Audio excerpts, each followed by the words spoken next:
Hello friends, मैं आशीष स्वागत करता हूं आपके अपने यूट्यूब चैनल पर। फ्रेंड्स, जैसा कि आप सभी पता है कि इसमें जो ये अंकित सर का ऐप है, इसमें जो वीकली मॉक टेस्ट आता है उसे हम लोग सॉल्व कर रहे हैं। ठीक है। और साथ ही साथ जो अंकित सर का एसएससी जीडी का ये पेड टेस्ट सीरीज है, देखिए ये पेड टेस्ट सीरीज है। इसमें जो एसएससी जीडी का पेड टेस्ट सीरीज है उसे भी हम लोग सॉल्व कर रहे हैं, तो उसे भी आप जरूर देखिएगा। इसे हम मंडे टू सैटरडे सॉल्व करेंगे और संडे के दिन जो वीकली मॉक आता है, संडे के दिन जो वीकली मॉक आता है, एक सेकंड रुकिए, जो संडे के दिन वीकली मॉक आता है उसे हम लोग सॉल्व करेंगे, जो कि हर बार हम सॉल्व करते हैं। तो इसमें हम लोग क्या करेंगे कि ये एसएससी जीडी का जो 2023-24 है, इसमें जो संडे के दिन यानी कि आज ही के दिन जो मॉक टेस्ट आया है उसे हम लोग सॉल्व करेंगे। इसमें आप मैथ के सवालों को देखेंगे और अच्छे कंसेप्ट के साथ देखेंगे। ठीक है। तो उस पेड टेस्ट को भी सॉल्व कर रहे हैं, तो आप उसे भी जरूर देखिएगा। उसका भी हमने जो है प्लेलिस्ट बना दिया है। ठीक है। तो इसमें देखिए क्या है, इसमें इससे पहले कि हमने जितना भी मॉक टेस्ट आया था संडे के संडे, उसे हम लोग सॉल्व कर दिए हैं। आज में हम इसमें 17 दिसंबर 2023 जो कि आज ही के दिन यानी कि संडे को अपलोड हुआ है, इसमें मैथ के सवाल को देखेंगे। तो पूरा वीडियो जरूर देखिएगा, इसमें आपको बहुत कुछ सीखने को मिलेगा। अगर वीडियो अच्छा लगे तो शेयर भी जरूर कीजिएगा ताकि और लोगों के पास पहुंच सके। ठीक है। तो इसे हम लोग अटेम्प्ट लेते हैं। 3 सेक्शन, एक हिंदी चूज कर लेते हैं। ठीक है। 4 सेक्शन हो गया हमारा। इसमें हम केवल मैथ के क्वांटिटेटिव एप्टीट्यूड के क्वेश्चन को देखेंगे। ठीक है। तो पूरा वीडियो जरूर देखिएगा। स्टार्ट करते हैं। और देखिए 60 मिनट का टाइम रहेगा आपके एग्जाम में भी और 80 क्वेश्चन रहेगा। अब आपके एग्जाम में भी ज़्यादा टाइम नहीं है, तो आप मॉक टेस्ट पर आप ज़्यादा फोकस करें। ठीक है। क्योंकि इसके अगले मंथ यानी कि लगभग 1.5 महीने के आसपास आपके पास टाइम है बस। ठीक है। तो यहाँ 60 मिनट का टाइम रहेगा, आपके एग्जाम में 80 क्वेश्चन रहेगा, जिसमें से हमें मतलब अच्छे खासे अटेम्प्ट करना है और अच्छा खासा नंबर लाना है। ठीक है। और जो नंबर आपका मार्क्स किस पर बनेगा, रीजनिंग और मैथ पर ही। तो आप रीजनिंग और मैथ में एक्यूरेसी बढ़िया रखिए। अगर इसमें आपका एक्यूरेसी बढ़िया रहा तो आपका स्कोर बहुत बढ़िया हो जाएगा। ठीक है। तो अब टेस्ट स्टार्ट करते हैं और पूरा वीडियो जरूर देखिएगा। इसमें हम अच्छे कंसेप्ट के साथ सीखेंगे। ठीक है। मैथ का सेक्शन एक खुला है, इसमें जो 20 मैथ के सवाल होंगे उस सारे मैथ के सवाल को हम कम से कम टाइम में अच्छे से समझाते हुए बनाने का प्रयास करेंगे। ठीक है। अब देखिए जो क्वेश्चन नंबर फर्स्ट है, क्वेश्चन नंबर फर्स्ट क्या कर रहा है, क्वेश्चन नंबर 1। अब ये क्वेश्चन क्या कर रहा है कि एक चुनाव में 2 उम्मीदवारों के लिए पड़े मतों का अनुपात 4:9 था। अब आपको आपका जो कैमरा है वो भी नहीं हिलेगा। ठीक है। एक चुनाव में 2 उम्मीदवारों के लिए पड़े मतों का अनुपात 4:9 था। यदि जीते हुए उम्मीदवार को कितना 9,84,321 मत प्राप्त हुए तो हारे हुए उम्मीदवार को कुल कितने मत प्राप्त हुए। देखिए 2 लोग हैं, मान लीजिए एक है ए और एक है बी। ठीक है। ये दोनों का अनुपात क्या दिया है, 4:9। इन दोनों में जीता कौन होगा, जो 9 वोट लाया होगा वही जीता होगा। तो जीते हुए उम्मीदवार का ही हमें दिया है प्रतिशत, कितना दिया है जीता हुआ उम्मीदवार को, तो मान दिया है 9,84,321 दिया है। ठीक है। तो हमसे पूछ रहा है कि हारे हुए उम्मीदवार, ये हारा होगा उम्मीदवार, एक जीता है तो एक हारा होगा, इसका मान कितना होगा, ये कितना वोट जो है प्राप्त किया है। देखिए ये कितने से कटेगा, 9 8 17 4 21 3 24, 24 से 25, 25 और 8, देखिए 9 8 17, 17 4 21, 21 और 3 24, 24 और 1 25, 25 और 8 कितना होता है, अरे यहाँ देखिए 25 और 2 27, 321 वहीं तो 9 से तो कटवे नहीं करेगा, यहाँ 2 है 321 है। और देखिए कटा कर कट जाएगा, कटाएंगे तो 9 एकम 9, 8 4 0, 9 81, 3 3 9 9 3 27, 6 2 6 2 9 6 54, 8 1 9 81। ठीक है। तो अब इसमें भी हमें कितना से गुना करना पड़ेगा, 10 93 69 से गुना करना पड़ेगा। ठीक है। पहले हम लोग इकाई अंक से कोशिश करते हैं। देखिए इकाई अंक से जब 9 में हम 4 से गुना करेंगे तो इकाई अंक के स्थान पर 6 आएगा, और एक ही ऑप्शन में जो है इकाई अंक के स्थान पर 6 है, तो हमारा ऑप्शन जो हो जाएगा डी राइट आंसर हो जाएगा। आंसर इसका कितना आ जाएगा, जब इसको गुना करेंगे तो 4 3 7 4 7 6, यही इसका मान हो जाएगा। जब इसमें हम इससे गुना करेंगे तो हमारा इकाई अंक से ही आंसर आ गया। 9 में जब 4 से गुना करेंगे तो इकाई अंक के स्थान पर क्या आएगा, 6। तो एक ही ऑप्शन में इकाई अंक के स्थान पर 6 था, जब इसको गुना कीजिएगा तो कितना आंसर आएगा, 4,37,476। तो यही हमारा जो हो जाएगा राइट आंसर हो जाएगा। ठीक है। तो ऑप्शन डी जो हो जाएगा राइट आंसर हो जाएगा। अब देखिए जो नेक्स्ट क्वेश्चन है, question number second, question number second को समझते हैं। क्वेश्चन क्या कर रहा है कि किसी वर्ग का परिमाप 7 सेंटीमीटर त्रिज्या वाले वृत्त की परिधि के बराबर है। वृत्त के क्षेत्रफल का वर्ग के क्षेत्रफल से अनुपात ज्ञात करना है। देखिए वर्ग का परिमाप क्या होता है, पहले तो 4 इंटू भुजा यानी कि 4a होता है। ये बराबर किसके है, तो वृत्त के परिधि के। तो वृत्त का परिधि कितना होता है, 2πr होता है। और यहाँ r मान दे दिया है, r का मान दे दिया है 7, यानी कि 2 × 22/7 इंटू 7 हो जाएगा। ठीक है। 7 से 7 को कटा दिए, यहाँ 4a हो जाएगा। तो a बराबर कितना हो जाएगा, तो a बराबर जो हो जाएगा 22 दूनी 44 हो जाएगा ना, 44 अब बटे में ये 4 हो जाएगा। ठीक है, 4 से कटाएंगे तो ए का मान आ गया हमारे पास 11। अब हमें बताना है, जो क्वेश्चन कह रहा है कि वृत्त का क्षेत्रफल, तो पहले वृत्त का क्षेत्रफल क्या होता है, पाई आर स्क्वायर होता है। इसका रेशियो निकालना है वर्ग के क्षेत्रफल से, तो वर्ग का क्षेत्रफल क्या होता है, भुजा स्क्वायर होता है। ठीक है, तो यहाँ क्या हो जाएगा 22 बटे में 7, आर के जगह हमें त्रिज्या दिया था 7 × 7, रेशियो में ए का मान जब 11 आ गया तो 11 × 11 करना है। 7 से 7 को कटा दिए, 11 से 11 दूनी 22 हो जाएगा, 7 में 2 से गुना करेंगे तो 14, यहाँ क्या है 11, तो रेशियो दोनों के बीच क्या हो जाएगा 14:11। 14:11 कौन सा ऑप्शन में, तो ऑप्शन नंबर सी जो हो जाएगा राइट आंसर हो जाएगा। ठीक है, अब देखिए जो नेक्स्ट क्वेश्चन है क्वेश्चन नंबर 3। क्वेश्चन नंबर 3 को समझते हैं, क्वेश्चन नंबर 3 कैसे बनेगा। तो ये क्वेश्चन क्या कह रहा है, क्वेश्चन है कि किसी कमरे में वायु का आयतन 204 मीटर क्यूब है, कमरे की ऊंचाई 6 मीटर है, तो कमरे के फर्श का क्षेत्रफल क्या होता है। तो ये कोई कमरा कैसा होता है, घनाभ के आकार के जैसा होता है, तो घनाभ का जो वॉल्यूम होता है यानी कि आयतन होता है, लंबाई गुने चौड़ाई गुने ऊंचाई होता है, इसी का मान दिया है कितना 204। और जो कमरे का फर्श हो जाएगा, अपने जिस कमरे में बैठकर अगर वीडियो देख रहे हैं तो आप उस कमरे को एज्यूम कीजिए, उस कमरे का जो फर्श यानी कि नीचे वाला जो हिस्सा हो जाएगा वो आयत के आकार का जैसा होगा, तो आयत का हमसे क्षेत्रफल पूछ जाता है। आयत का क्षेत्रफल क्या होता है, लंबाई इंटू चौड़ाई होता है, इसी का मान हमसे पूछ रहा है। ठीक है, तो यहाँ देखिए L इंटू बी हमें निकालना है, और इंच का मान हमें दे दिया है क्वेश्चन में 6 मीटर जो है उसका ऊंचाई है, कमरे का ऊंचाई जो है 6 मीटर है, अब बराबर दिया है 204 के, तो यहाँ से L इंटू बी कितना हो जाएगा, यहाँ से जब L इंटू बी निकालेंगे तो किसके बराबर हो जाएगा, 6 से इसको कटा दीजिए, 6 से कटाएंगे 6 3 18 2 4 6 चौके 24 यानी कि 34 मीटर स्क्वायर जो हो जाएगा कमरे के फर्श का क्षेत्रफल हो जाएगा। 34 मीटर स्क्वायर कौन से ऑप्शन में है, तो ऑप्शन नंबर डी जो हो जाएगा राइट आंसर हो जाएगा। ऑप्शन डी में 34 मीटर स्क्वायर दिया है, तो ऑप्शन डी जो हो जाएगा राइट आंसर हो जाएगा। उम्मीद करते हैं आपको समझ में आ गया होगा। आप इसे देखिए, कोई भी कमरा जो होता है घनाभ के आकार के जैसा होता है, तो घनाभ का आयतन कितना होता है, ये उसका वॉल्यूम है, लंबाई इंटू चौड़ाई इंटू ऊंचाई, तो हमें कमरे के फर्श का क्षेत्रफल जो कि आयत के आकार के जैसा होगा, तो उसके लंबाई इंटू जो चौड़ाई होता है आयत का क्षेत्रफल होता है, उसी का मान हमसे पूछ रहा था। ऊंचाई का मान दे दिया था 6, जब हम कटाए तो कितना आंसर आ गया 34 जो कि ऑप्शन डी हो जाएगा राइट आंसर। ठीक है, और देखिए जो नेक्स्ट क्वेश्चन है क्वेश्चन नंबर 4। क्वेश्चन नंबर 4 को हम लोग इधर बनाते हैं। क्वेश्चन नंबर 4 देखिए, क्वेश्चन नंबर 4 क्वेश्चन क्या कह रहा है कि किसी परीक्षा में 55% अभ्यर्थी लड़के हैं, ठीक है, और 60% लड़के 75%, देखिए 60% लड़के और 75% लड़कियां उत्तीर्ण हुई, और 315 लड़कियां जो है अनुत्तीर्ण हुई, तो अनुत्तीर्ण होने वाले लड़कों की संख्या हमें बताएं। देखिए कि मान लीजिए कोई 10वीं कक्षा में 55% अगर लड़के हैं, मान लीजिए 100 में से 55%, यहाँ कुछ बॉय हो गए और कुछ गर्ल होंगे, जब 55% लड़के हो गए तो 45% जो होगी लड़कियाँ होंगी। ठीक है, और 55%, देखिए परसेंट से परसेंट को हटा दिए, मान लीजिए 55 लड़के हैं तो उसमें 45 लड़कियां हैं। ठीक है, समझिए। अब इसमें 60% जो है लड़के उत्तीर्ण हो गए, कुछ पास हुए हैं और कुछ फेल हो गए हैं। इसका 60% कितना होगा, 60% जब इसका निकालेंगे तो 5 छक्का 30, 5 छक्का 30 यानी कि 33 हो जाएगा। जब 55 का 60% निकालेंगे तो कितना हो जाएगा 33 हो जाएगा। जब 33 लड़के पास हो गए तो कितने लड़के फेल होंगे, तो 5 में से 3 गया 2 और 5 में से 3 गया 2, 22 लड़के जो होंगे फेल होंगे। और इसमें कह रहा है कि 45% जो है 75% लड़कियां जो है उत्तीर्ण हुई। अब इसका 75% लड़कियां उत्तीर्ण हुई और अनुत्तीर्ण हुई कितना 315 लड़कियां। जब 75% इसका उत्तीर्ण हो गई तो कितना अनुत्तीर्ण हुई होंगी, यानी कितना लड़की फेल हुई होंगी, तो कहिएगा 25% फेल हुई होंगी। ठीक है, 25% यानी कि 45 का 25% कितना हो जाएगा, 45 का जब 25% क्या लिख सकते हैं 1/4 बराबर किसके है, तो 315 के बराबर है ना, क्योंकि 315 लड़कियां जो है अनुत्तीर्ण हुई है, तो 45 का 1/4 जो हो जाएगा 315 के बराबर हो जाएगा। 9 से इसको कटाएंगे तो 5 और 9 से इसको कटाएंगे तो 9 3 27, 9 5 45, 5 से इसको कटाएंगे तो 7, यानी कि 1 का मान किसके बराबर हो गया 7 चौक 28 के बराबर आ गया। ठीक है, 1 का मान 28 के बराबर आ गया। अब हमसे पूछ रहा है कि अनुत्तीर्ण होने वाले लड़कों की संख्या, और देखिए अनुत्तीर्ण कितना लड़का हुआ है 22 लड़का हुआ है, 22 लड़का फेल हुआ है ना, तो इसी का जब 1 का मान 28 है तो 22 का मान कितना हो जाएगा, तो 22 में हम 28 से गुना कर देंगे। ठीक है, यहाँ देखिए, यहाँ इकाई अंक से हो नहीं पाएगा तो गुना कीजिए, 28 दूनी 56, ठीक है, हाथ में लगा 5, 28 दूनी 56 और 5 कितना होता है 61, तो 616 लड़के जो हैं वो फेल हुए हैं। 616 कौन से ऑप्शन में, तो ऑप्शन नंबर सी जो हो जाएगा राइट आंसर हो जाएगा। ठीक है, उम्मीद करते हैं आपको समझ में आ गया होगा। जिस तरह से क्वेश्चन कर रहा है बस आप क्वेश्चन के लैंग्वेज को समझते हुए क्वेश्चन बनाइएगा तो आपसे क्वेश्चन आसानी से बन जाएगा। अब देखिए जो नेक्स्ट क्वेश्चन है क्वेश्चन नंबर 5। क्वेश्चन नंबर 5 कैसे बनेगा, क्वेश्चन नंबर 5 है, क्वेश्चन पढ़िए, क्वेश्चन कर रहा है कि अनु किसी कार्य को 22 दिन में कर सकती है, समा अनु से 60% अधिक कुशल है, अकेले समा उसी कार्य को कितना दिन में पूरा करेगी। देखिए, एक है अनु और एक है समा। अनु जो है समा जो है अनु से 60% अधिक कुशल है।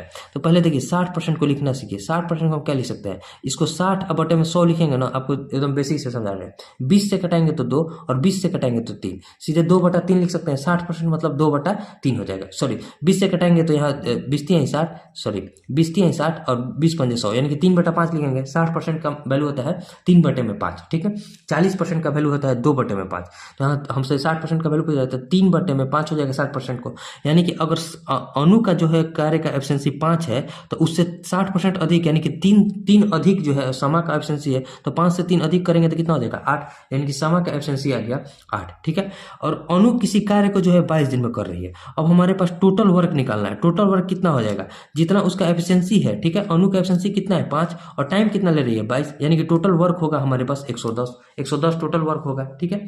अब हमसे क्या करें कि समा अकेले उस कार्य को कितना दिन में करेगी, तो हमें समा का निकालना है। समा का एफिशिएंसी है 8, टोटल वर्क है कितना 110 है। 110 को 8 के एफिशिएंसी से करेगी, 2 से कटाएंगे तो 4 और 2 से इसको कटाएंगे तो 55। तो 55/4 को हमें पूर्णांक में लिखना है, क्योंकि आंसर जो है पूर्णांक में दिया हुआ है। तो इसको क्या लिखेंगे, 13 चौके 52, 52 में 3 जोड़ेंगे तो 55, यानी कि 13/3/4 दिन में जो है समा उस कार्य को कंप्लीट कर देगी। तो 13/3/4 कौन से ऑप्शन में है, तो ऑप्शन नंबर ए जो हो जाएगा राइट आंसर हो जाएगा। ऑप्शन ए में दिया है 13/3/4, तो ऑप्शन ए जो हो जाएगा राइट आंसर हो जाएगा, ठीक है।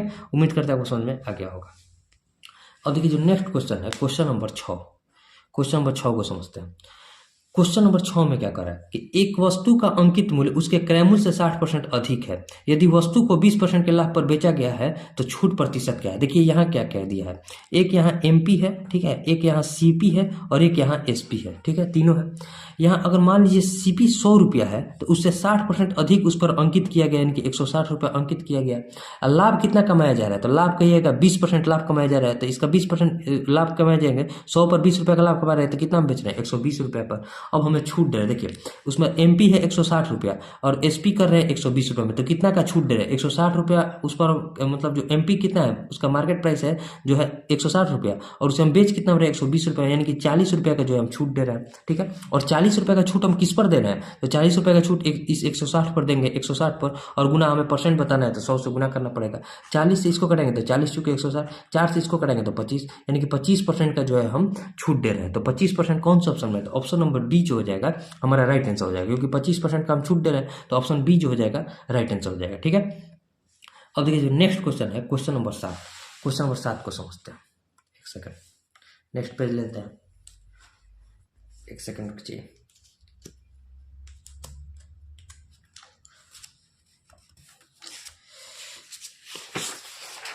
अब देखिए क्वेश्चन नंबर 7, तो ये क्वेश्चन क्या कर रहा है, क्वेश्चन दिया है कि एक रेलगाड़ी एक समान गति से 360 किलोमीटर की दूरी तय कर सकती है, ठीक है। यदि रेलगाड़ी की गति 10 किलोमीटर पर घंटा अधिक होती तो वह उस यात्रा को 3 घंटे कम समय में पूरा करती। तो रेलगाड़ी की गति हमें बताना है। देखिए समझिए यहाँ कैसे क्वेश्चन बनेगा। यहाँ देखिए मान लीजिए 360 किलोमीटर को जो है वो x किलोमीटर पर घंटे के स्पीड से चल रही है, फिर इसी 360 किलोमीटर को जब है x + 10 के स्पीड से तय कर रही है, तो इससे जो है 3 घंटे का कम समय ले रही है, यानी दोनों का अंतर किसके बराबर है, 3 घंटे के बराबर है। दूरी बटे चाल बराबर समय होता है, समय के बराबर आ गया। अब देखिए या तो इसे सॉल्व कीजिए या फिर हमारे पास 4 ऑप्शन है, हम ऑप्शन रख कर देख लेते हैं, क्योंकि यहाँ जो है रेलगाड़ी की गति ही निकालना है और x माने है किसको, रेलगाड़ी की गति को माने हैं। तो ऑप्शन ए रख कर पहले चेक करते हैं। ऑप्शन ए जब चेक करेंगे x के जगह क्या है ऑप्शन ए में दिया है 30, तो यहाँ जब 30 रखेंगे तो यहाँ क्या हो जाएगा 30 10 40 हो जाएगा। तो 30 से जब इसको कटाएंगे तो कितना मत में कटेगा, तो कहिएगा 12 मत में कटेगा, ठीक है। और इसको 40 से जब इसको कटाएंगे तो कितना मत में कटेगा, तो 40 9 या 360 हो जाएगा। यहाँ 12 हो जाएगा, यहाँ 9 हो जाएगा, बराबर किसके आ जाएगा 3 के, और 3 RHS के बराबर आ गया। तो यानी कि ऑप्शन ए से ही जो है हमारा क्वेश्चन सेटिस्फाई कर गया। तो यहाँ ऑप्शन ए जो हो जाएगा राइट आंसर हो जाएगा। या तो आप इसे ऑप्शन से बनाइए, आपके लिए बहुत आसानी होगा, 2 मिनट के अंदर आप इसे आराम से सॉल्व कर लीजिएगा। यानी तो अगर पूरा आप मेथड से बनाइएगा तो इसे आपको बनाने में थोड़ा टाइम लगेगा। तो आप ऑप्शन चेक करके, ऑप्शन में ज़्यादा टाइम नहीं लगेगा। जैसे अगर हम 50 को रखते हैं तो पहले देखिए 50 से इसको देखते तो ये पूरा कटता ही नहीं, 50 से ये पूरा कटेगा नहीं, तो ऐसे ही ये आंसर नहीं होगा, 50 वाला ऑप्शन नहीं होगा। फिर 25 रख कर देखते हैं तो जब ऑप्शन ए ही से हमारा जब आंसर आ गया तो आगे चेक करने की हमें जरूरत ही नहीं है, तो ऑप्शन ए जो हो जाएगा यहाँ राइट आंसर हो जाएगा। ठीक है, अब आगे एक क्वेश्चन को देखते हैं, क्वेश्चन नंबर 8। क्वेश्चन नंबर 8 कैसे बनेगा, देखिए क्वेश्चन क्या कर रहा है कि यदि किसी संख्या के 62%, ठीक है, 80% के बीच का अंतर 198 है। मान लीजिए किसी संख्या के 80% कितना है, 80 है, और उस संख्या के 62% कितना है, 62 है, कि संख्या हम 100 मानकर चलते हैं। ठीक है, तो दोनों के बीच अंतर कितना है, तो कहिए 10 में से 2 गया 8, और यहाँ क्या बचेगा, यहाँ 7 में से 6 गया 1, 18 बचेगा। ठीक है, 62 18 कितना होता है, 62 और 70 10 80, ठीक है, 18 बचेगा। इसका मान दिया है कितना, 198 के बराबर दिया। तो हमसे क्या पूछ रहा है कि उस संख्या के जो है 92% और 56% के बीच का अंतर हमें बताना है। देखिए 92% और 56% के बीच का अंतर कितना हो जाएगा, तो 12 में से 6 गया 6, यहाँ 8 में से 5 गया 3, 36 का मान हमें बताना है। तो 18 का दुगुना कितना है, 36 है, तो यहाँ संख्या में भी हम जो 2 से गुना कर देंगे तो 198 दूनी कितना हो जाएगा, 200 दूनी 400, 400 में से 4 कम यानी कि 396 हो जाएगा। तो ये 36 बराबर किसके हो जाएगा, 396 के। तो यही जो हो जाएगा हमारा राइट आंसर हो जाएगा 396, यानी कि ऑप्शन डी जो हो जाएगा राइट आंसर हो जाएगा। ठीक है, ऑप्शन डी जो हो जाएगा राइट आंसर हो जाएगा। अब देखिए जो नेक्स्ट क्वेश्चन है, क्वेश्चन नंबर 9। क्वेश्चन नंबर 9 कैसे बनेगा, क्वेश्चन नंबर 9 है, देखिए क्वेश्चन क्या है कि 2 का स्क्वायर, ठीक है, 2 का स्क्वायर दिया है, प्लस 4 का स्क्वायर दिया है, प्लस 6 का स्क्वायर दिया है, plus dot dot dot plus 20 का स्क्वायर दिया है, इसी का मान हमें बताना है। तो इसमें देखिए पहले 2 का स्क्वायर को आप कॉमन ले लीजिए, जब कॉमन लेंगे तो यहाँ बचेगा 1, यहाँ बचेगा 1 का स्क्वायर, यहाँ बचेगा 2 का स्क्वायर, यहाँ बचेगा 3 का स्क्वायर, अब प्लस डॉट डॉट डॉट करके कितना बचेगा, यहाँ प्लस 10 का स्क्वायर बचेगा, यही बचेगा क्योंकि हमने जो है यहाँ 2 का स्क्वायर कॉमन ले लिया है। अब देखिए लगातार जब 1 से लेकर 10 तक के जो वर्गों की संख्या का योग हमें निकालना है तो उसका एक फॉर्मूला होता है। क्या होता है, देखिए 2 का स्क्वायर को हम यहाँ छोड़ देंगे और इसका जो फॉर्मूला होता है n इंटू n प्लस 1, ठीक है, इंटू 2n प्लस 1 अब बटे में 6। ये जो होता है जब कोई संख्या मतलब वर्ग में लिखा गया है, जैसे 1 का स्क्वायर, 2 का स्क्वायर, 3 का स्क्वायर ऐसे लिखा गया है, तो उसके संख्याओं के योग का जो फॉर्मूला होता है n into n plus 1 into 2n plus 1 by 6 होता है। इस फॉर्मूला को आप ध्यान में रखिए। अब इसको सॉल्व कर दीजिए। 2 का स्क्वायर n की जगह क्या लिखेंगे, n की जगह हम 1 से लेकर 10 तक है तो 10 संख्या होगी, फिर 10 में 1 को जोड़ेंगे तो 11 हो जाएगा, फिर 10 दूनी 20 और 1 21, 21 अब बटे में 6 हो जाएगा। ठीक है, ठीक है, यहाँ देखिए 21 बटे में 6 हो जाएगा। अब देखिए कटाइए, 2 से इसको कटाएंगे तो 3, और 2 से इसको कटाएंगे तो कितना हो जाएगा, 5 हो जाएगा, 3 से इसको कटाएंगे तो 7 हो जाएगा, 5 7 है, देखिए 5 7 है, इसमें 5 में 7 से गुना किए तो 35, और 35 में 4 है, इधर गुना हो जाएगा, 4 है, 2 का स्क्वायर कितना होता है 4, तो 35 हुए कितना होता है 140। अब देखिए 140 में हमें गुना किससे करना है, तो इस 11 से गुना करना है। 14 11 कितना होता है 154 होता है, 154 या 14 में 11 से गुना करेंगे तो 154 एक 0 है तो 1540। जब 140 में 11 से गुना करेंगे तो कितना हो जाएगा 1540, तो 1540 जो हो जाएगा हमारा राइट आंसर हो जाएगा। तो ऑप्शन डी जो हो जाएगा राइट आंसर हो जाएगा। अब इस फॉर्मूला को जरूर ध्यान में रखिएगा, n into n plus 1 into 2n plus 1 by 6 होता है। इसका जो यूज है एवरेज में भी आता है, एवरेज में भी इस टाइप का क्वेश्चन पूछता है तो उसे आप आसानी से निकालिएगा। ठीक है, तो 1540 जो हो जाएगा यहाँ हमारा राइट आंसर हो जाएगा। अब देखिए जो नेक्स्ट क्वेश्चन है, क्वेश्चन नंबर 10। क्वेश्चन नंबर 10 को समझते हैं। क्वेश्चन नंबर 10, क्वेश्चन नंबर 10 बहुत इजी है, यहाँ केवल मान रख देना है। देखिए यहाँ दिया है x रेशियो y किसके बराबर है, x रेशियो y दिया है 4:5 के बराबर। ठीक है, तो हमसे क्या कर रहा है 8x, देखिए 8x माइनस 6y, रेशियो में जो है 9x और माइनस 7y का मान हमें बताना है। ठीक है, x के जगह बस जो 4 रखना है और y के जगह 5 रखना है। जब 4 रखेंगे तो यहाँ क्या हो जाएगा 8 2 के 32 और माइनस y की जगह 5 रखेंगे तो कितना हो जाएगा 30 हो जाएगा। ठीक है, रेशियो में जो हो जाएगा 9 की जगह 4 रखेंगे, x की जगह 4 तो 9 2 के 36 और माइनस 7 5 35 हो जाएगा। अब देखिए 32 में से 30 गया 2, 36 में से 35 गया 1, तो दोनों के बीच रेशियो क्या गया 2 रेशियो 1, 2 रेशियो 1 कौन सा ऑप्शन में था, ऑप्शन नंबर सी जो हो जाएगा राइट आंसर हो जाएगा। अब next question, question number 11। Question number 11 कैसे बनेगा कि मामला ए एक दुकान में लागत का 340% है। ठीक है, और मामला बी यदि लागत 32% बढ़ जाता है लेकिन विक्रय मूल्य स्थिर रहता है, तो कह रहा है कि मामला ए में विक्रय मूल्य का लगभग कितना % लाभ है। ठीक है, अब देखिए यहाँ क्वेश्चन क्या है कि मामला एक ए है, इसमें क्या दिया है कि मान लीजिए सीपी है 100 रुपया, सीपी है 100 रुपया, प्रॉफिट है इसका 340% यानी कि 340 रुपया, तो यहाँ एसपी कितना हो जाएगा, एसपी हो जाएगा प्रॉफिट में सीपी को जोड़ेंगे तो 440 रुपये में बेचेंगे। ठीक है, और मामला बी में क्या कर रहा है कि सीपी का मान जो है 32% बढ़ गया यानी कि 132 हो गया, और विक्रय मूल्य को हम स्थिर रख रहे हैं 440 रख रहे हैं। यहाँ देखिए यहाँ थोड़ा हमें लगता है कि टाइपिंग मिस्टेक है, यहाँ मामला ए नहीं होगा मामला बी होगा, क्योंकि मामला ए जो है विक्रय मूल्य का लगभग कितना % लाभ है, तो 340 का 440 निकाल दे रहे हैं, 340 बटा 440 बटे में 100, उससे तो नहीं होगा, क्योंकि हमें मामला बी, क्योंकि इसके लिए हमें प्रॉफिट निकालना पड़ेगा, तो यहाँ प्रॉफिट कितना हो जाएगा, यहाँ मामला ए नहीं होगा मामला बी होगा, यहाँ थोड़ा सा जो है टाइपिंग मिस्टेक है। ठीक है, यहाँ देखिए 10 में से 2 गया 8 बचेगा, ठीक है। और यहाँ क्या बचेगा, 3 में से 3 गया 0, और 4 में से 1 गया 3, 308 बचेगा। प्रॉफिट हो रहा है 308 का, क्योंकि यहाँ एसपी जो है स्थिर है, विक्रयमूल जो है स्थिर है, तो विक्रयमूल हमारे 440 ही होगा, तो प्रॉफिट कितना हो रहा है 308 है। अब क्वेश्चन क्या कर रहा है कि विक्रयमूल का लगभग कितना % लाभ है, यही क्वेश्चन है। यानी कि 308 जो है, यहाँ विक्रयमूल कितना है 308, 440 का कितना % है, ठीक है। 0 से 0 कट गया, 11 से कटेंगे तो 4, और 11 से इसको कटेंगे तो 11 दूनी 22, 11 8 है 88, ठीक है। 4 से इसको करेंगे तो 7, 7 में 10 से गुना करेंगे तो कितना हो जाएगा 70%। तो जो मामला यहाँ मामला ए नहीं होगा, मामला बी होगा, यानी कि 308 जो है 440 का कितना % है, यही क्वेश्चन कर रहा है, तो 70% है, 70%, जो कि ऑप्शन बी जो हो जाएगा राइट आंसर हो जाएगा, ठीक है। उम्मीद करते हैं आपको समझ में आ गया होगा। अब देखिए जो नेक्स्ट क्वेश्चन है, क्वेश्चन नंबर 12। क्वेश्चन नंबर 12 में क्या है, क्वेश्चन नंबर 12 दिया हुआ है कि गुणांक का इकाई अंक हमें बताना है, तो इकाई अंक निकालिए। देखिए पहले यहाँ लिख देते हैं, एक है 813 है, 986 है, 471 है, और क्या है 603 है। अब सबका इकाई अंक केवल देखते जाइए, इकाई अंक कौन सा होता है, ये लास्ट वाला अंक। 3 में जब हम 6 से गुना करेंगे तो 3 छक 18, यहाँ 8 हो जाएगा, इकाई अंक 18 मतलब 8 हो जाएगा। फिर अब 8 में 1 से गुना करेंगे तो इकाई अंक क्या रहेगा 8 रहेगा।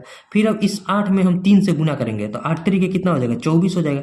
24 में इकाई अंक क्या आएगा 4, तो 4 ही हो जाएगा जो हमारा इकाई अंक हो जाएगा। तो ऑप्शन बी जो हो जाएगा राइट आंसर हो जाएगा, ठीक है। उम्मीद करता हूँ आपको समझ में आ गया होगा। अब देखिए जो नेक्स्ट क्वेश्चन है, क्वेश्चन नंबर 13। क्वेश्चन नंबर 13 को हम लोग बनाते हैं। देखिए क्वेश्चन नंबर 13, क्वेश्चन नंबर 13 कैसे बनेगा। क्वेश्चन नंबर 13 क्या कर रहा है कि 10 पुरुष या 15 महिलाएं किसी कार्य को जो है 30 दिन में पूरा कर सकती है, ठीक है। एक 10 मैन है और कौन है 15 वुमेन है, कार्य को कितना दिन में कर रही है 30 दिन में कर रही है, ठीक है। 30 दिन में कर रही है, क्योंकि कार्य बराबर है तो दोनों बराबर हो जाएगा। यहाँ देखिए 30 से इस 30 को घटा दीजिए, 5 से कटेंगे तो 2 और 5 से कटेंगे तो 3, यानी कि यहाँ मैन और वुमेन का एफिशिएंसी जो हो जाएगा 3:2 हो जाएगा, ठीक है। अब हमसे पूछ रहा है कि 15 पुरुष और 27 महिला उसी कार्य को कितना दिन में करेगी। तो पहले हम लोग टोटल वर्क निकाल लेते हैं, किसी एक में हम टोटल वर्क को पुट करते हैं, तो टोटल वर्क हमारा क्या हो जाएगा, यहाँ समझिए टोटल वर्क जो हो जाएगा हमारे पास 10 पुरुष हैं, ठीक है, एक पुरुष का एब्सेंस 3 है, और टोटल कार्य को कितना दिन में कर रही थी 30 दिन में, तो ये हमारा टोटल वर्क आ गया। यहाँ से टोटल वर्क आ गया हमारे पास। अब हमें जो है दोनों मिलकर इनको काम, इसी काम को दोनों को मिलकर कराना है। तो यहाँ देखिए 15 पुरुष है, एक पुरुष का एब्सेंसी 3 है, तो 15 पुरुष का एब्सेंसी कितना हो जाएगा 15 3 45 हो जाएगा। और 27 महिला है, एक महिला का एब्सेंसी 2 है, तो 27 महिला का एब्सेंसी कितना हो जाएगा 54, यानी कि अब इसी काम को कराना है। अब देखिए इसको क्या लिखेंगे, इसी को हम यहाँ सॉल्व कर रहे हैं, इसी को हम यहाँ सॉल्व कर रहे हैं, ठीक है। इसको देखिए 10 तिहाई 30, 30 तिहाई 900 लिखेंगे, ऊपर वाले का गुणज 900 हो जाएगा। 45 में जो 54 को जोड़ेंगे तो कितना हो जाएगा 5 4 9 5 4 9, 11 से कटेंगे तो 9 से कटेंगे तो 11, और 9 से इसको कटेंगे तो 100, यानी कि 100/11 हो जाएगा। इसी को पूर्णांक में लिखना है। 100/11 क्या लिख सकते हैं 9.1/11 दिन जो है दोनों मिलकर मतलब 15 पुरुष और 27 महिला मिलकर उस कार्य को 9.1/11 दिन में कंप्लीट कर देंगे, जो कि ऑप्शन ए में दिया है। तो 9.1/11 कौन सा ऑप्शन में है, तो ऑप्शन नंबर ए जो हो जाएगा राइट आंसर हो जाएगा। तो ऑप्शन ए जो हो जाएगा राइट आंसर हो जाएगा, ठीक है।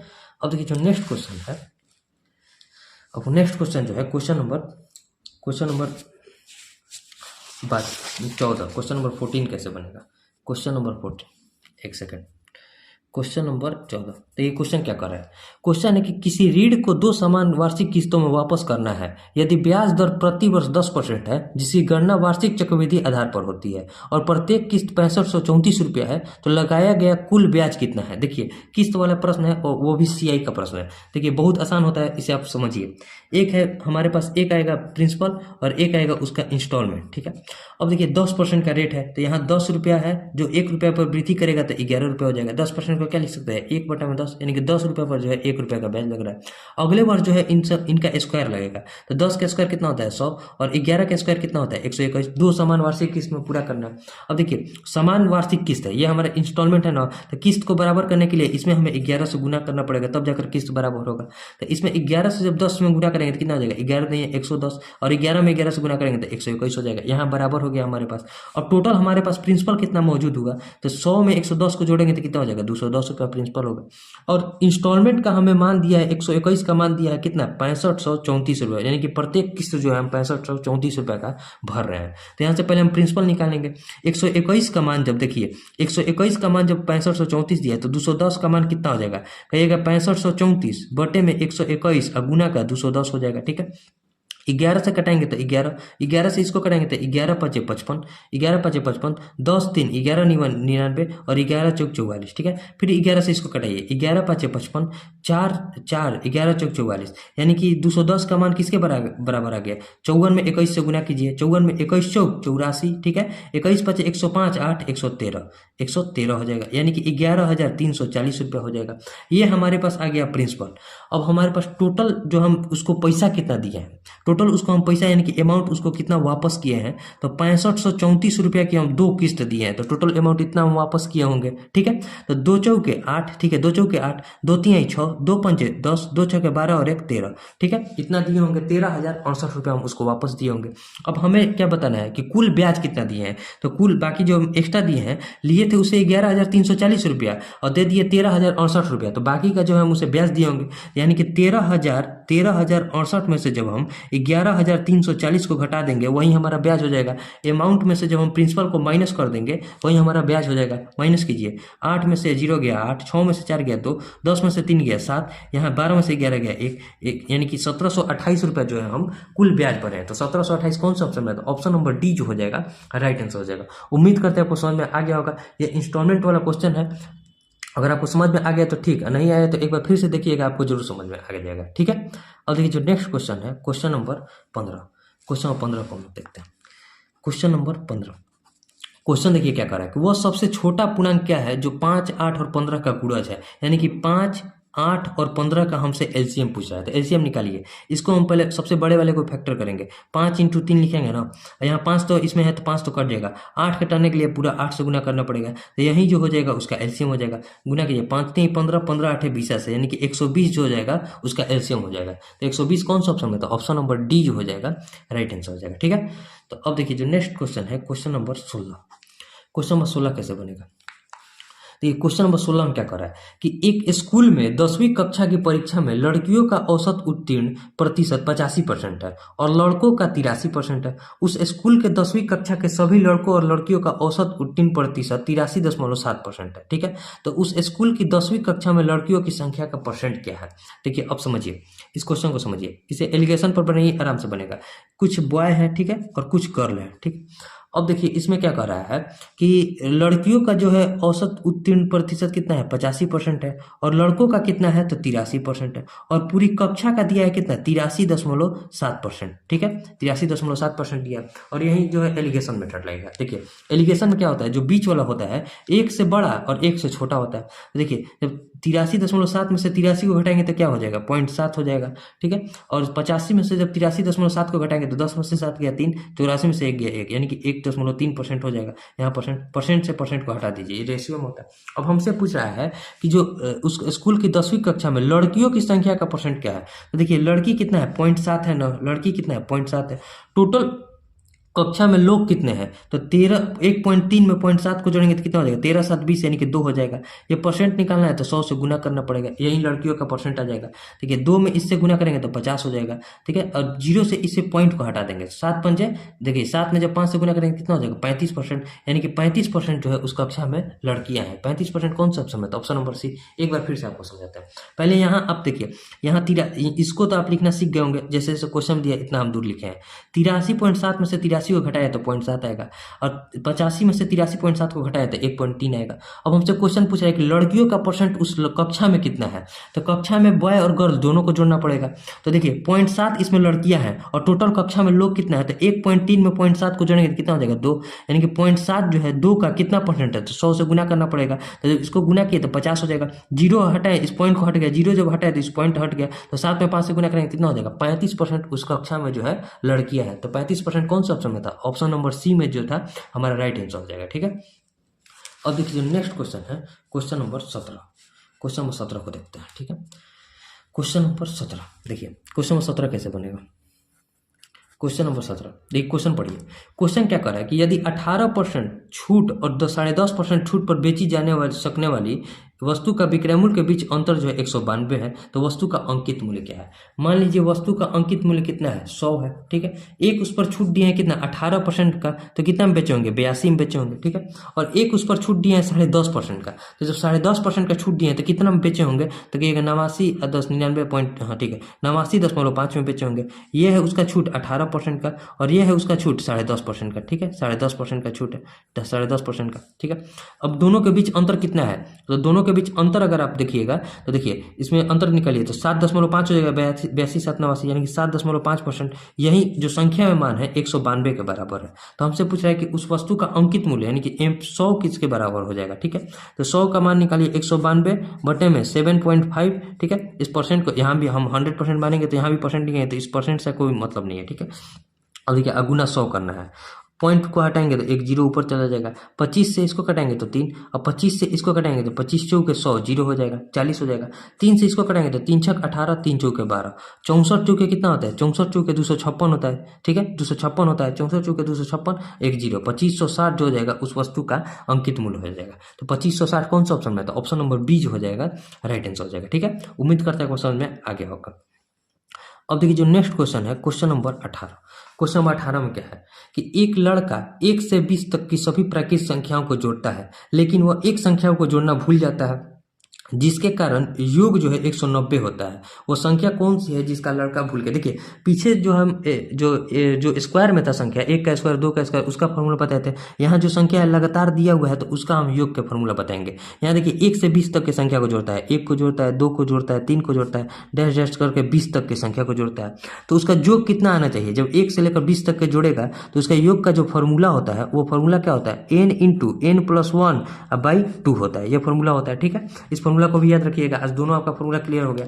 तो यहाँ देखिए कितना हो जाएगा, 1 से लेकर 20 तक में संख्या कितनी होगी? 20, 20 में 1 जोड़ेंगे तो कितना हो जाएगा? 21, अब बटे में 2, 2 से इसमें जब कटाएंगे तो 2 दहिया 20 हो जाएगा, 21 दहिया 210, आना चाहिए 210, लेकिन देखिए यहाँ आना चाहिए उसका 210, 21 में 10 से गुना करेंगे तो 210, आना चाहिए 210, लेकिन उसका योग आ कितना रहा है? 190 आ रहा है। तो उसने कौन सी संख्या को छोड़ दिए? तो 0 में से 0 गया 0, 11 में से 9 गया 2, यानी कि 20वीं संख्या जो है उसने छोड़ दिया है। एक संख्या जिसका मान 20 था उसे उसने छोड़ दिया, तो 20 को छोड़ दिया यानी कि ऑप्शन डी को छोड़ दिया, तब जाकर उसका आंसर जहां 210 आना चाहिए था वहां उसका आंसर 190 ही आ रहा है। तो उसने 20वीं संख्या को ही छोड़ दिया है, ठीक है। उम्मीद करता है वो समझ में आ गया होगा। तो ऑप्शन डी जो हो जाएगा यहाँ राइट आंसर हो जाएगा। अब देखिए जो नेक्स्ट क्वेश्चन है, क्वेश्चन नंबर 19, एक सेकंड, देखिए क्वेश्चन नंबर 19 कैसे बनेगा। लास्ट के दो क्वेश्चन है, क्वेश्चन नंबर 19 और क्वेश्चन नंबर 20, उसे नेक्स्ट पेज पर हम लोग लेते हैं, ठीक है। क्वेश्चन नंबर 19 को और क्वेश्चन नंबर 20। क्वेश्चन नंबर 19 क्या कर रहा है? क्वेश्चन नंबर 19 देखिए, क्वेश्चन को समझिए। क्वेश्चन है कि 12, 18 और 6 का चतुर्थ अनुपाती जो है k और 6 के तृतीय अनुपाती के बराबर है, तो हमसे k का मान, यहाँ दोनों आपका क्लियर हो जाएगा। पहले देखिए 12 है, 12 बटे में 18 बराबर 6 बटे में x, यही x जो हो जाएगा हमारा चतुर्थ अनुपाती हो जाएगा। 6 से इसको कटाएंगे तो 2, और 2 से इसको कटाएंगे तो 9, यानी कि x बराबर जो हो जाएगा 9 आ जाएगा। अब हमसे क्वेश्चन क्या कर रहा है कि ये जो इसका चतुर्थ अनुपाती है वो k और 6 का, k और 6 का तृतीय अनुपाती है, यानी कि 9 है। तृतीय अनुपाती क्या हो जाएगा? इसका 9 हो जाएगा, इसी के बराबर है। तो अब इसका हमें क्या निकालना है? तो हमें इस k का मान निकालना है। तो निकालिए k बटे में 6 बराबर 6 बटे में 9 लिखेंगे, ठीक है। तो देखिए 3 से कटाएंगे इसको तो 3 बार में जाएगा, और 3 से इसको कटाएंगे तो 2 बार में जाएगा, 3 से इसको कटाएंगे तो 2 बार में जाएगा, यानी कि k बराबर किसके आ जाएगा? 4 के। तो 4 जो हो जाएगा हमारा राइट आंसर हो जाएगा। तो ऑप्शन डी जो हो जाएगा राइट आंसर हो जाएगा। उम्मीद करते हैं आपको समझ में आ गया होगा, ठीक है। अब देखिए जो नेक्स्ट क्वेश्चन है और लास्ट क्वेश्चन है, क्वेश्चन नंबर 20। क्वेश्चन नंबर 20 कैसे बनेगा? क्वेश्चन नंबर 20 है कि ए अकेले 10 दिन में एक कार्य कर सकता है और बी अकेले इस कार्य को 15 दिन में कर सकता है, ठीक है। ए अकेले कार्य को कितना दिन में कर रहा है? 10 दिन में, और बी अकेले कार्य को कितना दिन में कर रहा है? 15 दिन में। और क्वेश्चन आगे क्या कर रहा है कि ए और बी एक कार्य के लिए 42,000 रुपये में करने के लिए तैयार हुए। उन्होंने सी की मदद से 5 दिन में कार्य को कंप्लीट कर लिया, यानी कि ए, बी और सी मिलकर कार्य को कितना दिन में कर दिए? तो 5 दिन में कार्य को कंप्लीट कर दिए। तो यहाँ देखिए टोटल वर्क को पहले निकले, क्योंकि हमें सी का एफिशिएंसी भी जानना है। तो सी का एफिशिएंसी जानने के लिए टोटल वर्क कितना हो जाएगा, इन सबका एलसीएम तो 30 हो जाएगा। ठीक है, 10 3 30, 15 दूनी 30, 5 6 30। यहाँ देखिए ए का एफिशिएंसी 3 है, बी का एफिशिएंसी 2 है, तो 3 और 2 5 हो जाएगा, तो सी का एफिशिएंसी कितना हो जाएगा, 1 हो जाएगा। ठीक है, अब हमसे क्वेश्चन क्या कर रहा है कि 6 कार्य के लिए, 6 के एफिशिएंसी के लिए उन्होंने जो है 42,000 रुपया लिया। 6 के एफिशिएंसी के लिए जो है उन्होंने 42,000 रुपया लिया, जिसमें एक एफिशिएंसी जो था सी का था, और सी का ही हमें रुपया बताना है, तो एक का मान हमें बताना है। तो 42,000 में जो है हम 6 से भाग दे देंगे, 6 से भाग दे दीजिए। 42,000 में जब 6 से भाग देंगे तो 6 7 42, यानी कि 7,000 रुपया जो है सी जो है 7,000 रुपया का हकदार हुआ, यानी कि सी को कितना मिलना चाहिए, 7,000 रुपया। 7,000 कौन सा ऑप्शन में, तो ऑप्शन नंबर डी जो हो जाएगा राइट आंसर हो जाएगा। ठीक है, यहाँ हमने टोटल 20 क्वेश्चन बना दिए, अब हम इसे सबमिट कर देते हैं। 20 क्वेश्चन अटेम्प्ट हो गए, सबमिट। यहाँ देखिए, एक सेकंड, थोड़ा सा टाइम लगेगा। अब देखिए व्यू रिजल्ट। ठीक है, देखिए 20 क्वेश्चन बना है, 20 सही है। यहाँ 16,095 लोगों ने अभी तक इस टेस्ट को दे दिया है, तो आप भी इस टेस्ट को कंप्लीट टेस्ट दीजिए। जहाँ भी क्वेश्चन में प्रॉब्लम आता है उसे आप कमेंट कर सकते हैं। इस भी 20 क्वेश्चन में कहीं भी क्वेश्चन में अगर किसी भी क्वेश्चन में आपको डाउट होगा तो उसे कमेंट कीजिएगा, हम बताने का प्रयास करेंगे। ठीक है, अब मिलेंगे नेक्स्ट वीडियो में, तब तक के लिए जय हिंद।